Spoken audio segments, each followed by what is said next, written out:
ಇವತ್ತು street style masala pav ಮಾಡೋದು ಹೇಗೆ ಅಂತ ನೋಡೋಣ. ನಮಸ್ತೆ ಎಲ್ಲರಿಗೂ, welcome back to my channel. ಇದನ್ನ ಪಾವಿಂದನೇ ಮಾಡಬೇಕು ಅಂತ ಏನಿಲ್ಲ, ಮನೆಯಲ್ಲಿ ಬ್ರೆಡ್ ಇದ್ದರೆ ಅದರಿಂದನೂ ಸಹ ಮಾಡ್ಬೋದು. ಇಲ್ಲಿ ಮಸಾಲೆ ಮಾಡೋದಕ್ಕೆ ನಾನು ಒಂದು ಪ್ಯಾನ್ಗೆ 3 ಟೇಬಲ್ ಸ್ಪೂನ್ ಆಗುವಷ್ಟು ಅಡಿಗೆ ಎಣ್ಣೆ ಹಾಕಿದ್ದೀನಿ. ಹಾಗೆ 3/4 ಕಪ್ ಆಗುವಷ್ಟು ಚಿಕ್ಕದಾಗಿ ಕಟ್ ಮಾಡಿರುವಂತಹ ಈರುಳ್ಳಿ ಹಾಕ್ಕೊಂಡು ಫ್ರೈ ಮಾಡ್ಕೊಳ್ತಾ ಇದ್ದೀನಿ. ಈರುಳ್ಳಿ ಎಲ್ಲ ಸ್ವಲ್ಪ ಸಾಫ್ಟ್ ಆಗೋ ತನಕ ಇದನ್ನು ಚೆನ್ನಾಗಿ ಫ್ರೈ ಮಾಡ್ಕೋಬೇಕು. ಇವಾಗ ನಾನು ಇದಕ್ಕೆ ಕಟ್ ಮಾಡಿರುವಂತಹ ಹಸಿಮೆಣಸಿನಕಾಯಿ ಹಾಕೊಂಡಿದ್ದೀನಿ. ಹಾಗೆ 1 ಟೇಬಲ್ ಸ್ಪೂನ್ ಆಗುವಷ್ಟು ಶುಂಠಿನ ತುರಿದು ಹಾಕೊಂಡಿದ್ದೀನಿ. ಇದನ್ನು ಸಹ ಚೆನ್ನಾಗಿ ಫ್ರೈ ಮಾಡ್ಕೊಳ್ತಾ ಇದ್ದೀನಿ. ಈ ಮಸಾಲೆ ಬ್ರೆಡ್ಡು, ಪಾವ್ ಹಾಗೆ ಬನ್ ಜೊತೆನೂ ಕೂಡ ತುಂಬಾ ಚೆನ್ನಾಗಿರುತ್ತೆ.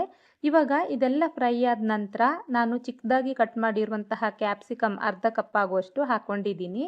ಹಾಗೆ 1 ಕಪ್ ಆಗುವಷ್ಟು ಟೊಮೆಟೊನ ಚಿಕ್ಕದಾಗಿ ಕಟ್ ಮಾಡಿ ಹಾಕ್ಕೊಂಡಿದ್ದೀನಿ. ಇದನ್ನು ಸಹ ಚೆನ್ನಾಗಿ ಫ್ರೈ ಮಾಡ್ಕೋಬೇಕು. ಟೊಮೆಟೊ ಎಲ್ಲ ಕಂಪ್ಲೀಟಾಗಿ ಸಾಫ್ಟ್ ಆಗೋ ತನಕ ಫ್ರೈ ಮಾಡ್ಕೋಬೇಕು.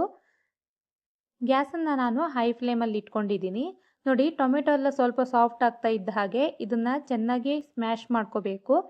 ಸ್ಪೂನ್ ಇದ್ದರೆ ಸ್ಪೂನಲ್ಲಿ, ಇಲ್ಲ ಅಂತ ಹೇಳಿದ್ರೆ ನಿಮ್ಮ ಹತ್ರ ಸ್ಮ್ಯಾಶರ್ ಇದ್ದರೆ ಅದರಲ್ಲೂ ಕೂಡ ಈ ರೀತಿ ಸ್ಮ್ಯಾಶ್ ಮಾಡ್ಕೊಳ್ಬಹುದು. ಇವಾಗ ಇದಕ್ಕೆ ಮಸಾಲ ಪದಾರ್ಥಗಳನ್ನು ಆ್ಯಡ್ ಮಾಡ್ಕೊಳ್ತಾ ಇದ್ದೀನಿ. ಅರ್ಧ ಟೇಬಲ್ ಸ್ಪೂನ್ ಧನಿಯಾ ಪುಡಿ, ಅರ್ಧ ಟೇಬಲ್ ಸ್ಪೂನ್ ಅಚ್ಚ ಖಾರದ ಪುಡಿ, 1/4 ಟೇಬಲ್ ಸ್ಪೂನ್ ಅರಿಶಿಣ, ಹಾಗೆ 1/4 ಟೇಬಲ್ ಸ್ಪೂನ್ ಜೀರಿಗೆ ಪುಡಿ, ಹಾಗೆ 1/4 table spoon garam masala powder ಹಾಕಿದ್ದೀನಿ. ಇದಕ್ಕೆ 2 ಟೇಬಲ್ ಸ್ಪೂನ್ ಆಗುವಷ್ಟು ಪಾವ್ ಭಾಜಿ ಮಸಾಲ, ಹಾಗೆ ರುಚಿಗೆ ತಕ್ಕಷ್ಟು ಉಪ್ಪನ್ನು ಸೇರಿಸ್ಕೊಂಡಿದ್ದೀನಿ. ಪಾವ್ ಭಾಜಿ ಮಸಾಲ ಇಲ್ಲ ಅಂತ ಹೇಳಿದ್ರೆ ಬಿಸಿಬೇಳೆ ಬಾತ್ ಪೌಡರ್ ಇದ್ದರೆ ಅದನ್ನು ಹಾಕೋಬೋದು. ಟೇಸ್ಟು ತುಂಬಾ ಚೆನ್ನಾಗಿ ಬರುತ್ತೆ. ನೋಡಿ, ಇದನ್ನು ಕೂಡ ಹಸಿ ವಾಸನೆ ಹೋಗೋ ತನಕ ಚೆನ್ನಾಗಿ ಮಿಕ್ಸ್ ಮಾಡಿಕೊಂಡು ಬೇಯಿಸ್ತಿದ್ದೀನಿ. ಇವಾಗ ಇದಕ್ಕೆ ಅರ್ಧ ಕಪ್ ಆಗುವಷ್ಟು ನೀರನ್ನು ಸೇರಿಸ್ಕೊಂಡಿದ್ದೀನಿ. ಇದಕ್ಕೆ 1/4 ಕಪ್ ಆಗುವಷ್ಟು ಕೊತ್ತಂಬರಿ ಸೊಪ್ಪನ್ನು ಕಟ್ ಮಾಡಿ ಸೇರಿಸ್ಕೊಳ್ತಾ ಇದ್ದೀನಿ. ಕೊತ್ತಂಬರಿ ಸೊಪ್ಪು ಸ್ವಲ್ಪ ಜಾಸ್ತಿ ಹಾಕೊಂಡ್ರೂ ಪರವಾಗಿಲ್ಲ, ತುಂಬಾ ಚೆನ್ನಾಗಿರುತ್ತೆ. ಇದನ್ನು ಕ್ಲೀನಾಗಿ ಒಂದು ಸಾರಿ ಮಿಕ್ಸ್ ಮಾಡ್ಕೊಳ್ತಾ ಇದ್ದೀನಿ.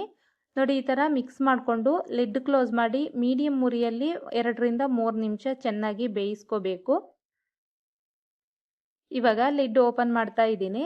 ಇದನ್ನು ಒಂದು ಸಾರಿ ಕ್ಲೀನಾಗಿ ಮಿಕ್ಸ್ ಮಾಡ್ಕೋಬೇಕು. ಹಾಗೆ ನಾನಿಲ್ಲಿ ಪ್ಯಾನಲ್ಲಿ ಇದನ್ನು ಮಾಡಿರೋದ್ರಿಂದ ಇದನ್ನೆಲ್ಲ ಒಂದು ಸೈಡ್ ಮಾಡಿ ಇಟ್ಕೊಳ್ತಾ ಇದ್ದೀನಿ.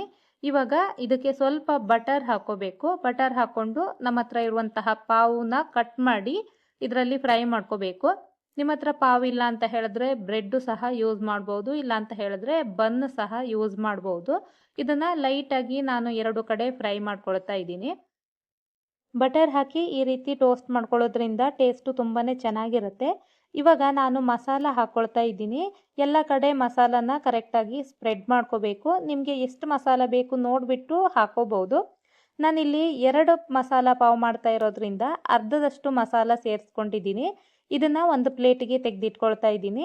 ನೆಕ್ಸ್ಟ್ ಮತ್ತೆ ಸ್ವಲ್ಪ ಬಟರ್ ಹಾಕ್ಕೊಂಡು ಇನ್ನೊಂದು ಪಾವನ್ನು ಸಹ ಟೋಸ್ಟ್ ಮಾಡ್ಕೊಳ್ತಾ ಇದ್ದೀನಿ. ನಾನು ಮಾಡುವಂತಹ ರೆಸಿಪಿ ವಿಡಿಯೋಗಳು ಇಷ್ಟ ಆಗ್ತಾ ಇದ್ದರೆ ಪ್ಲೀಸ್ ಎಲ್ಲರೂ ಲೈಕ್ ಮಾಡೋದನ್ನು ಮರಿಬೇಡಿ. ನೀವು ವಿಡಿಯೋ ಲೈಕ್ ಮಾಡೋದ್ರಿಂದ ಇದು ಹೆಚ್ಚು ಜನರಿಗೆ ರೀಚ್ ಆಗುತ್ತೆ. ನೋಡಿ, ಈ ಥರ ಮಸಾಲ ಪಾವ್ ರೆಡಿಯಾಗಿದೆ. ಲಾಸ್ಟಲ್ಲಿ ಇದನ್ನು ಒಂದು ಸಾರಿ ಈ ರೀತಿ ಫೋಲ್ಡ್ ಮಾಡಿಕೊಂಡು ಉಳಿದಿರುವಂತಹ ಮಸಾಲ ಏನಿದೆ ಅದನ್ನು ಇದ್ರ ಮೇಲ್ಗಡೆ ಸ್ಪ್ರೆಡ್ ಮಾಡ್ಕೊಂಡಿದ್ದೀನಿ. ಹಾಗೆ ಇದ್ರ ಮೇಲ್ಗಡೆ ಸ್ವಲ್ಪ ಕಟ್ ಮಾಡಿರುವಂತಹ ಈರುಳ್ಳಿ ಹಾಗೆ ಸ್ವಲ್ಪ ಕೊತ್ತಂಬರಿ ಸೊಪ್ಪನ್ನು ಹಾಕ್ಕೊಳ್ತಾ ಇದ್ದೀನಿ. ಹೆಚ್ಚಾಗಿ ಸ್ಟ್ರೀಟ್ ಸೈಡ್ಗಳಲ್ಲಿ, ಹೋಟೆಲ್ಗಳಲ್ಲಿ ಚಾಟ್ಸ್ ಎಲ್ಲ ಸರ್ವ್ ಮಾಡಬೇಕಾದ್ರೆ ಈ ರೀತಿ ಸ್ವಲ್ಪ ಕೊತ್ತಂಬರಿ ಸೊಪ್ಪು, ಈರುಳ್ಳಿನ ಕಟ್ ಮಾಡಿ ಮೇಲ್ಗಡೆ ಹಾಕ್ತಾರೆ. ಅದನ್ನೇ ನಾನು ಫಾಲೋ ಮಾಡಿದ್ದೀನಿ. ಈ ರೆಸಿಪಿ ತಪ್ಪದೇ ಟ್ರೈ ಮಾಡಿ. ಇಷ್ಟ ಆದರೆ ಕಮೆಂಟ್ ಮಾಡಿ ತಿಳಿಸಿ. Thanks for watching.